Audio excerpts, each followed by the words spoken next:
Hey there, guys. Chet here. Today I'm breaking down two of the biggest names in the design world, UXPin and Figma. If you've been wondering which one to use for your next project, stick around because I'm going to walk you through their differences, strengths, and where each one shines. So without further delay, let's get started. First off, let's talk about Figma, a tool that is super popular in the design world. It's a cloud based platform that is great for creating vector designs, prototypes, and working with your team in real time. People love it because it's fast, easy to use, and works right in your browser. No downloads needed. It's perfect whether you're working on wireframes, detailed mockups, or interactive prototypes. Plus, it's very flexible. Whether you're designing alone or with a big team, it works smoothly every single time. Next up, we have UXPin, which is a tool that focuses on connecting design and development. It is great for wireframing and prototyping, but what really makes it special is how interactive the prototypes can actually be.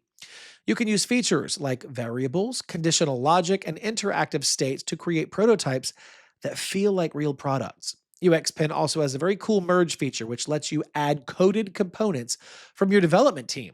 This keeps your designs and the final product perfectly in sync. Now, let's look at what each tool really shines and where each tool really shines and what they do best. If you want quick collaboration and smooth design workflows, Figma is a great choice.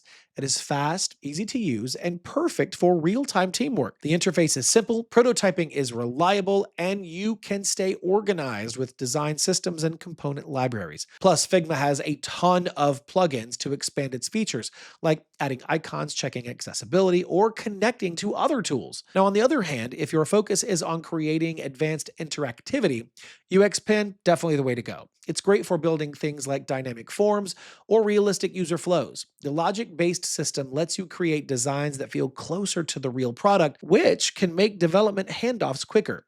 UXPen is ideal when you need detailed, pixel-perfect prototypes with everything that developers need. In addition, Figma is widely used by design teams and has a big community, which really makes it easy to learn. UXPin is more specialized but very powerful for teams focused on creating designs that work seamlessly with code. All right, that's the end of this video. I hope this gave you a clearer picture of when to use UXPin and when to go with Figma. If you've tried both, drop me a comment below and let me know which one you preferred and why. And of course, don't forget to subscribe for more design tool breakdowns and reviews. Thank you so much for watching. I'll see you in the next video.